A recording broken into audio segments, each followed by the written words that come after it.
Oh, hey, I'm so glad you're here. Welcome to the Efficiency Bitch podcast. I'm your host, Melissa Leone.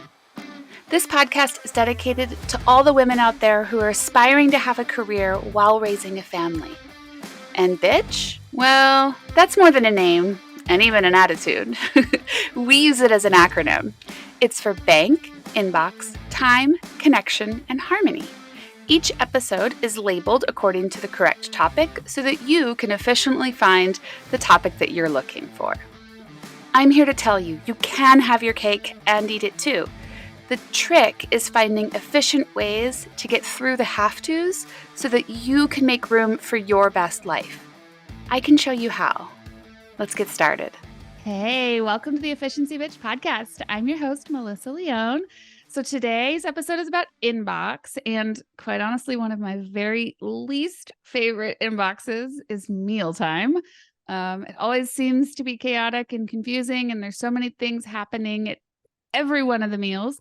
So I have an incredible guest here today who's going to talk to us about how to make the meal times a little bit easier. So Therese, hi, how are you? I'm so glad you're here.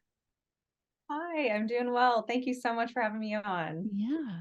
Why don't you start a little bit about who you are, where you come from, how you do life?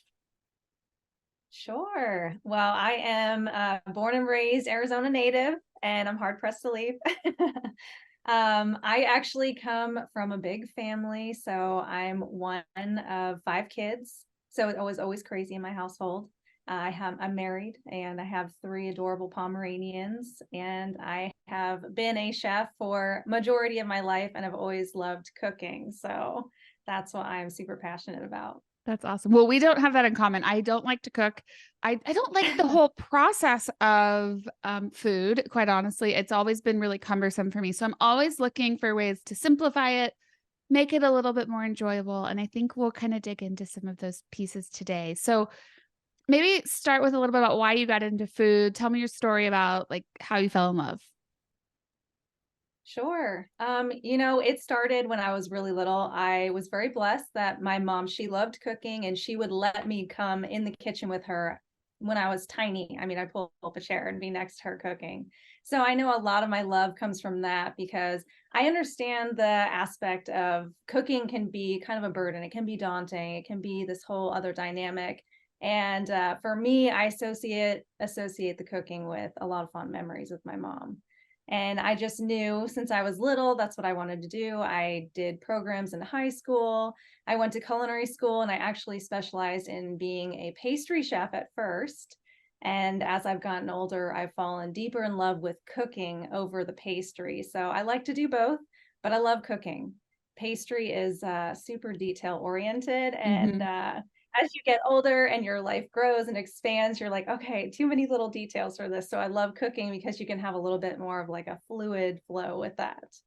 Why do you think so many people either love or hate cooking? It's like no one ever says, meh. It's either I love it, I'm a foodie, I'm all about it, or like I'm not a cook, I don't want to do it, someone else could. What do you think that is? Like, why do we have this separation between us?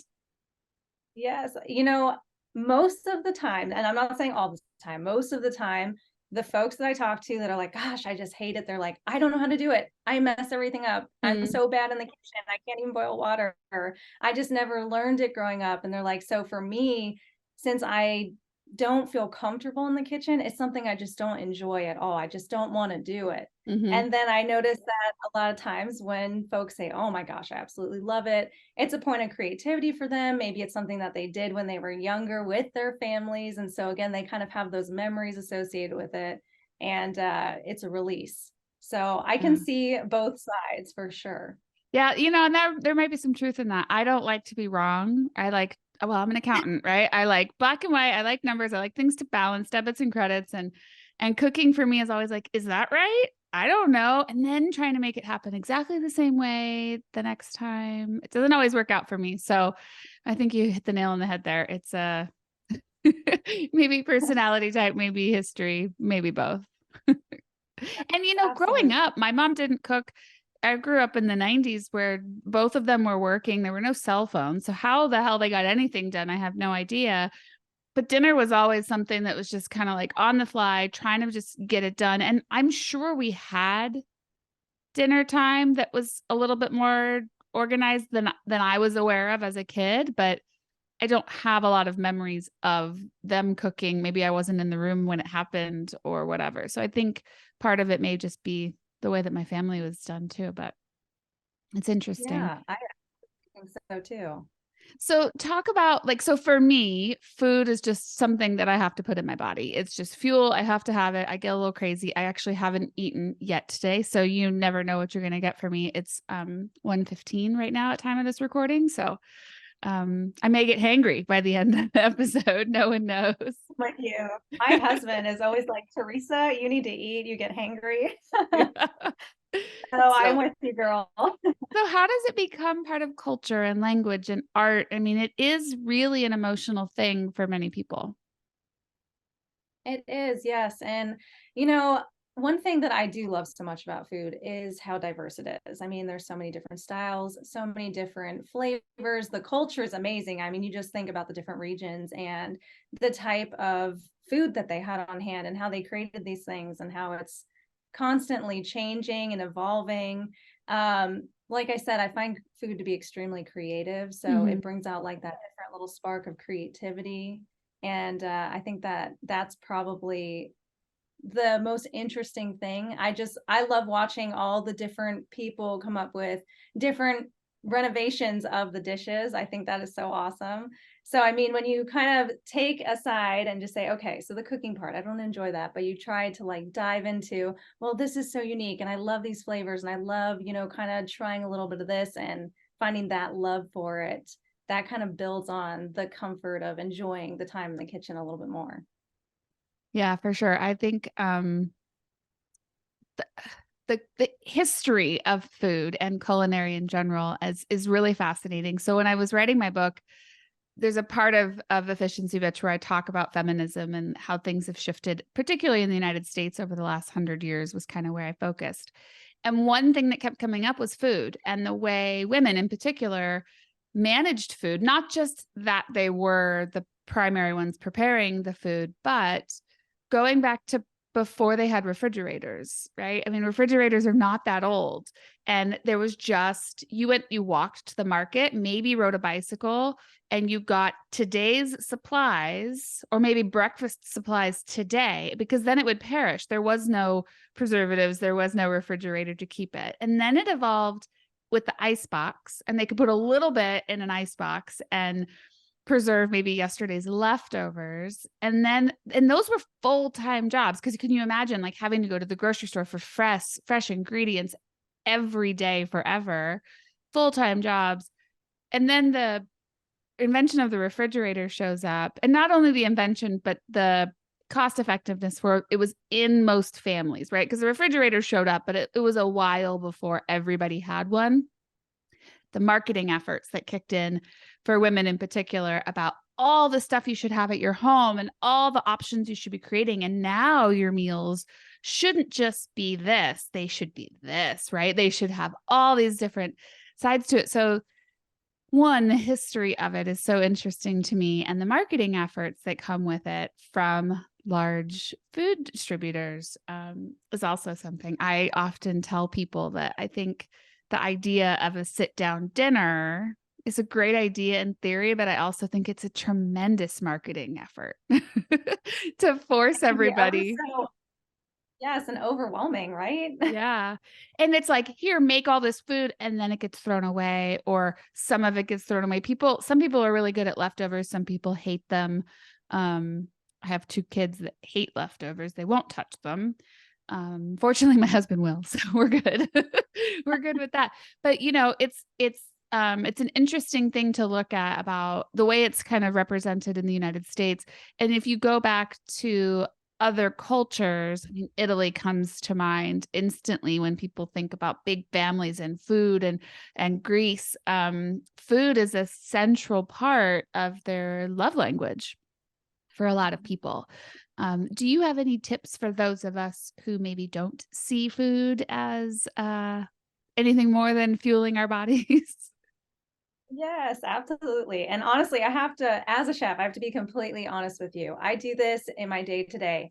When I get home, the last thing that I want to do is cook. So it's Hmm. all about how can I create this meal as quickly as possible without any drag out, any being exhausted and frustrated along the way. So this is a great question. There are two things that I really love to recommend. Make sure that you try and plan your meals ahead of time. I know we're so, busy, things are always going on, but if you can plan your meals the weekend before the week starts and you're like, okay, I picked 5 really simple dishes, or even if it's 3 or 4 simple dishes that I'm going to do this week, I'm going to buy all of the stuff and we're just going to stick to the plan and they're going to take me 20 minutes to get them done. That relieves so much tension the day of when it's time to start cooking. The second thing is there's a couple products that I love that have made cooking so much faster and amazing if you can get them. I'm a big fan of the air fryer Hmm. or the Instapot because it will cut your time in half. I mean, for example, Brent and I, like I said, we've got long schedules. We get home, we want to do something fast. We threw salmon in the air fryer last night. It took 7 minutes and then we made a salad on the side. Quick 20-minute meal.